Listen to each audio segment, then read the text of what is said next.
নমস্কাৰ মোৰ প্ৰিয় বন্ধু বান্ধৱীসকল কি খবৰ আশা কৰোঁ সকলো ভালে কুশলে আছে আৰু আপোনালোকৰ আশীৰ্বাদত ময়ো ভালে আছোঁ যদিও শাৰীৰিকভাৱে ভাল কিন্তু মানসিকভাৱে বহুত মনটো বহুতেই বেয়া মানসিকভাৱে আৰু মই এতিয়া আপোনালোকৰ মাজলৈ এটা ভিডিঅ' আগবঢ়াইছোঁ সেই ভিডিঅ'টো চাব কিয় নাজানো মোৰ মনটোৱে বহুত কিবা কিবি প্ৰশ্ন উদয় হৈছে মনটোত সেয়ে ভাবিছোঁ আপোনালোকৰ ওচৰলৈ মই একো নকওঁ মই নিজে একো কথাই নকওঁ আপোনালোকে এই ভিডিঅ'টো চাব আৰু চাই পেলাই আপোনালোকে নিজে কথাখিনি অনুধাৱন কৰিব পাৰিব যে আচলতে আমাৰ মাজৰ পৰা হিয়াৰ আমঠু কিয় গুচি গ'ল আৰু গুচি যোৱাৰ কাৰণ এইবিলাকেই নেকি বাৰু এজন ব্যক্তিয়ে কিছুমান কথা প্ৰকাশ কৰিছে আৰু সেই ব্যক্তিজনে যেতিয়া কিছুমান কথা প্ৰকাশ কৰিছে একদম সেই কথাখিনিয়ে হয় আমি আচলতে যেনেকুৱাখিনি এতিয়া আমাৰ মনত ভাৱ উদয় হৈ আছে সেই ভাৱখিনি আমি উদয় হোৱা ভাৱখিনি আমি কি কৰোঁ ভিডিঅ' এটা কৰি পেলাই আমি প্ৰকাশ কৰোঁ কিন্তু কেইদিনলৈ আমি প্ৰকাশ কৰি থাকিম এজন ব্যক্তিয়ে কিছুমান কথা কৈছে আৰু মই ভাবোঁ সেই কথাখিনি কিন্তু একদম সঁচা কথা কৈছে বহুতে ভাবিব এইটো আচলতে এনেকুৱা নহয় এনেকুৱা হ'বই নোৱাৰে আচলতে আমাৰ অসমীয়া মানুহখিনিৰ আৱেগখিনি পতককৈ একদম আৱেগত আৱেগ এটা কথা কাৰণে কৈছোঁ বহুত দেখিছোঁ তেনেকুৱা মনত ৰখোৱা ব্যক্তি বহুত দেখিছোঁ আৰু কিমান দিনলৈকে মনত ৰখাব সেইটোও দেখিছোঁ বহুতে কয় যে মই তোমাৰ কাৰণে মৰি যাব পাৰিম মই আমুক মই তামুক কিন্তু মৰে জানো হয়নে নহয় মৰে জানো আমি যে কওঁ একদম মৰি যাম দে এইটো কাম নকৰিবি কিন্তু হয় জানো সেইটো কেতিয়াও নহয় গতিকে এই ব্যক্তিজনে যিখিনি কথা কৈছে সেইখিনিও আপোনালোকৰ মাজলৈ আগবঢ়াইছোঁ আৰু আপোনালোকে তাতে বহুতখিনি পাব উত্তৰ আৰু লগতে আমাৰ হিয়াৰ আমঠুৱে এনেকুৱা কিছুমান কথা মৃত্যুৰ আগত কৈ গৈছে সেই কথাখিনি আপোনালোকৰ মাজলৈ আগবঢ়াইছোঁ হয়তো বহুতে চাইছে কিন্তু যিসকলে চোৱা নাই আপোনালোকে চাব মই আজি সেইখিনি চাই পেলাই সঁচাকৈ মোৰ নিজৰে চকু পানী ওলাই গৈছে আমি এনেকুৱা এজন ব্যক্তিক হেৰুৱালোঁ যিটো নেকি আমি প্ৰাণ আহুতি দিলেও আমি তেওঁক ঘূৰাই নাপাওঁ আমি আমাৰ নিচিনা 100জনে প্ৰাণ আহুতি দিলেও আমি হিয়াৰ আমঠুক কেতিয়াও ঘূৰাই নাপাওঁ কিন্তু তেওঁ যিখিনি আদৰ্শ সেই আদৰ্শখিনিলৈ আমি চলিব লাগিব আৰু বহুতে কৈ আছে মই যে আমাৰ জাষ্টিছ ফৰ জুবিন গাৰ্গ লগোৱা এখন গামোচা মই আগফালে সজাই থৈছোঁ আচলতে সজাই নহয় মই সংৰক্ষণ কৰি থৈছোঁ আৰু মই কিছুমান আপুৰুগীয়া বস্তু মই যেতিয়া আগফালে সংৰক্ষণ কৰি থৈছোঁ মই ভাবোঁ হিয়াৰ আমঠু আমাৰ কাৰণে আপুৰুগীয়া এটা সম্পদ সেইকাৰণে মই গামোচাখন তাত থৈছোঁ আৰু এবাৰ বহাগ বিহুত আৰু অকণমান ব্যতিক্ৰম কৰিম বুলি ভাবিছোঁ যদিহে প্ৰভু ভগৱন্তই মোক সেইখিনি সুদৃষ্টি ৰাখে মোৰ ওপৰত তেতিয়া বেলেগ কৰিম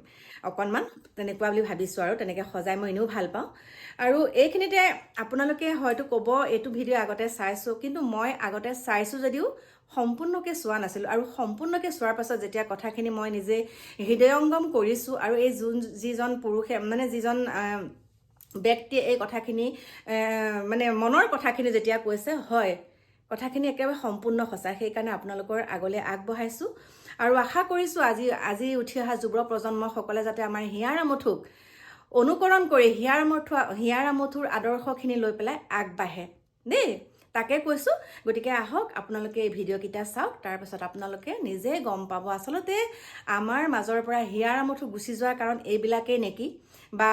এনেকুৱাখিনি কথা আগতে আমাৰ হিয়াৰ আমঠুৱে কিয় কৈছিলে সেইখিনি কথা আপোনালোকে চাওক আমি পাগল নে আমাৰ মনটো হৈ গ'ল পাগল আমি ভাঙি দিম কিন্তু একেদিনাই ভাঙি দিম I can speak better English than Shobhanand Sonal and Himanta Biswa Sharma অলগৰ অৰ্থ এটা এইটো গোটেই গভৰ্ণমেণ্টটো অকল পইচাৰ গভৰ্ণমেণ্ট অকল পইচা লৈ চলি থাকে কাৰণ তেওঁলোকৰ লগত আম্বানী আছে কিবানী আছে জীৱানী আছে সব গুজৰাটৰ লৈ লৈছেতো শ্বাহ আছে কিবা আছে মোদী আছে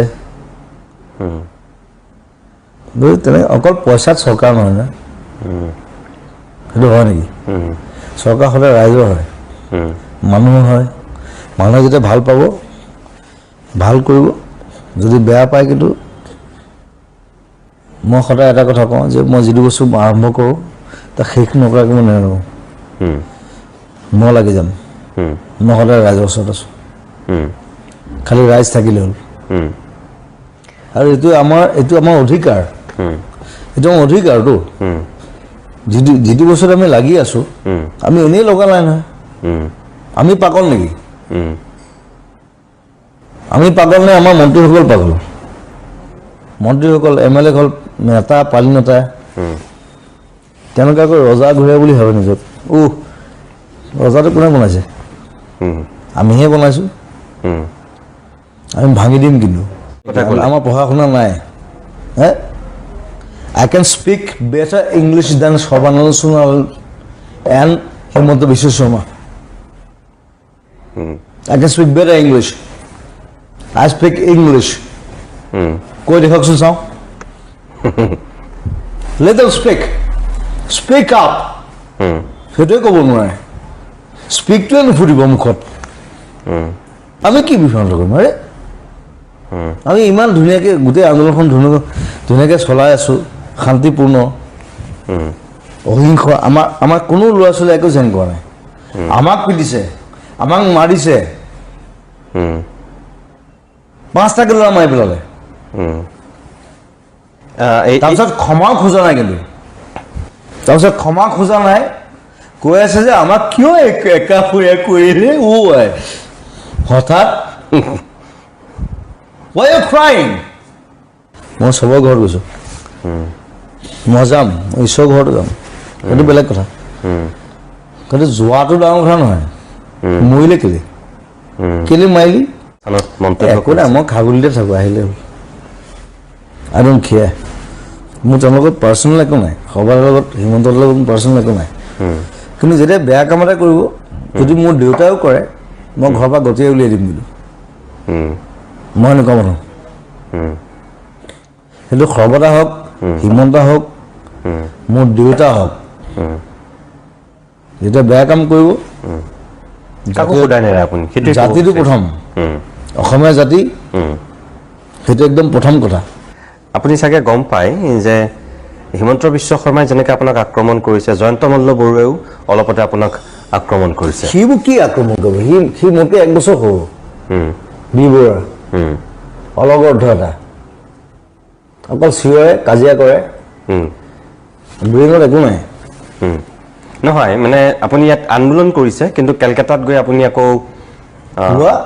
মই কেলকাতাত কৰিব বেংগলোৰত কৰিব মই ডেনমাৰ্কত কৰিব That's my show. সি কেলকাতাত কি কৰি আছে আপুনি নিজৰ কাম সেই আন্দোলনৰ মাজে মাজে কৰি আছে মই কেলকাতাত গৈও কেট বিৰোধী মই কথা কৈছো তাতে পাইছে নেকি জয়ন্ত মল্লে বেংগলী জানে হিন্দী জানে সি ইংলিছো ক'ব নাজানে সেইটা গৰু আছিলে বিবাদ পঢ়োতে আমাৰ লগত থাকেহে জুবিন গাৰ্গৰ লগত থাকিলে জুবিন গাৰ্গ নহয় কিন্তু কথাটো সেইটো সি তাক টুৰিজিমৰ কিবা দিলে কি কৰিলে হে সি ইউৰোপ ফুৰিব গৈছে কাক লৈ গৈছে আকৌ কম নালাগে বাৰু এতিয়া কাক লৈ গৈছে দেখুৱাই দিবা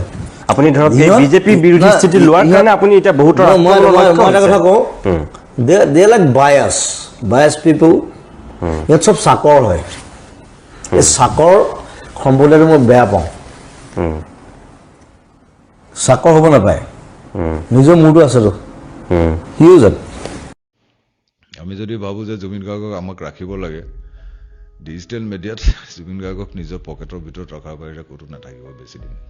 মই এইটো একদম স্পষ্টকৈ কৈ দিলোঁ পকেটত থাকিব মানে মোবাইলটো যে আছে তাতে গান কেইটামান আছে মন যাব পকেটৰ পৰা উলিয়াব নিজে শুনিব তাৰ বাহিৰে একো নহ'ব এই যে মূৰ্তি চূৰ্তি বনাইছে খুবেই ভাল কথা আমি খুবেই উৎসাহিত তেওঁৰ জীৱনটোত তেওঁৰ যিমানখিনি কাম কৰিলে আমি দিব পৰা একো নাই সবেই সেইকাৰণে যিমান যেনেকৈ পাৰে যেনেকৈ ধৰণে সম্বৰ্ধনাই হওক বা যেনেকৈ ধৰণে তেওঁক ৰাখিবলৈ চেষ্টা কৰিছে সেইটো প্ৰশংসনীয় বস্তু কিন্তু এইটো বহুত বেছি দিন নাথাকিব নেকি বহুত বেছি আজিকালি ডিজিটেল যুগটো পৃথিৱীখন আমি হাতৰ মুঠিত লৈ ঘূৰি ফুৰিছোঁ মোক এটা চিম্পল মই এটা কুৱেশ্যন কৰিছোঁ কেতিয়াবা আমাৰ গুৱাহাটীতেই থকা দীঘলী পুখুৰী পাৰৰ ষ্টেট মিউজিয়ামটোলৈ গৈছানে তাৰপিছত এতিয়া তোমাৰ ল'ৰাটোকো কেতিয়াবা লৈ গৈছানে বা তাৰ লগৰ বা তাতকৈ ওপৰৰ বা তোমাতকৈ সৰু তোমাৰ ভণ্টি বা মোৰ ভাইটি এটা গৈছেনে তালৈ নাই যোৱা। কিয় নাই যোৱা? য'ত নেকি সেইটো সময়ত মোৰ মামা নীলপৱন বৰুৱা আছিলে, তেওঁৰ এখন কেফে আছিলে, তাত মই কেতিয়াবা ফটককৈ সোমাই দিছিলোঁ, মামা ভালে আছেনে, আজি উত্তকো পাই আহিলোঁ, মই এনে আহিলোঁ তোমাক মাতটো লগাওঁ ৰ'বা। কেনেকুৱা আজিকালি মানুহ আহেনে? এইবাৰ বুজিছে, বহুত মানুহ আহিলে, যোৱা বছৰটো মই ভালেই কামাই কৰিলোঁ ৰ। তেতিয়া বছৰেকত 80,000 মানুহ 90,000 মানুহ সোমাইছিলে তাত। এতিয়া বছৰেকত 90টা মানুহ সোমাই নাই সন্দেহ আছে। যিহেতু আমি ভাবি আছো জুবিন গাৰ্গৰ এটা আমি এটা মিউজিয়াম বনাম, কিমান দিনলৈকে, তাৰপিছত কি হ'ব? সেইদিনাখন মোৰ বিশিষ্ট বন্ধু মোক কৈ আছে, আজিকালি জানা বস্তুবিলাক এনেকুৱা হ'ল, কিবা জেন চিৰিজ কিবা আৰম্ভ হৈছে, জেন জি হৈ আছে, জেন আলফা হ'ব। মই জাষ্ট তাৰপিছত সুধি গৈ আছো, বোলো তাৰপিছত ইয়াৰ পিছত জেন আলফা হ'ব, তাৰপিছতে আমাৰ ভাইটি এটা আছিলে, টিকলা এটা, তোৰ বয়স কিমান? বোলে 23 বছৰ। তো সি সুধিছে ইয়াৰ পিছত কি হ'ব, কিবা এটা ক'লে আৰু, মই তাৰপিছত আকৌ ক'লে, মই তাৰপিছত, সি তেতিয়া থতমত হ'ল, তুমি কি তাৰপিছত? মই বোলো তাৰপিছত সেইটোৱে হৈছে ছায়েন্স। কুৱেশ্যন মাৰ্ক, মোক লাগে কুৱেশ্যন মাৰ্কটো হৈছে যেতিয়া ছায়েন্স। যদি চাইণ্টিফিক এনালাইচিছ নহয়, যদি চাইণ্টিফিকভাৱে জুবিনৰ সংৰক্ষণ নহয়, ডিজিটেলাইজ কৰাৰ কথাটোত মই ছাপোৰ্ট নকৰোঁ। জুবিন গাৰ্গৰ যদি সংগ্ৰহ হয়, পৃথিৱীয়ে জানিবৰ কাৰণে ডিজিটেলাইজ কৰাটো দৰকাৰ, কিন্তু পৃথিৱীৰ বিভিন্ন মানুহ আহি যেতিয়া চাবলৈ আহিব এটা মিউজিয়ামটো চাবলৈ অহাটোৱে আমাৰ ডাঙৰ দায়িত্ব। তেতিয়াহে গম পাব, মিউজিয়ামটো চাবলৈ তেতিয়া গম পাবি জুবিন গাৰ্গ কি বস্তু আছিলে। এনেই মোবাইলটোত চাই পেলাই, এতিয়া গুগল চাৰ্চ কৰি পেলাই, মইতো শুনাত গুগল চাৰ্চ ইঞ্জিন বোলে অকণমান গৰম হৈ বন্ধই হৈ গৈছিল অলপ দেৰিৰ কাৰণে, মই শুনিছোৱে, মই নাজানো বৰ বিশেষ। তাৰমানে ইমান মানুহে চাৰ্জ কৰিছে, তাৰ আগতে আমি জুবিন গাৰ্গক আমি নিজে অসমীয়াখিনিয়ে চিনি নাপালোঁ। আৰু যে 10 বছৰৰ পিছত অসমীয়া মানুহখিনিয়ে মনত ৰাখিব, সেইটো সন্দেহ আছে। সেইকাৰণে আমি বস্তুটো বেলেগ ধৰণে উপস্থাপন কৰিব লাগিব, যাতে চাবলৈ আহিবই। 3টা কথাতে মই চেষ্টা কৰোঁ। প্ৰথমটো হৈছে তেওঁৰ আদৰ্শটো, তেওঁৰ মত। আদৰ্শ আৰু মতৰ লগত চবেই কাম কৰিব, চবেই আগবাঢ়ি আহিব। থাৰ্ডটো যোনটো হ'ব, থাৰ্ডটো হৈছে scientific analysis. That's the most vital part. মই যিমানখিনি পাইছোঁ, মই নিজে এনালাইচিছ কৰি পাই আছোঁ যে এই কথাটোত আমি ৰাখিব ল'লে, চাইণ্টিফিক যদি এনালাইচিছ নহয়, জুবিন গাৰ্গটো আজি 2-3 বছৰৰ পিছত জুবিন গাৰ্গ মানুহৰ মনৰ পৰা নাইকিয়া হৈ যাব।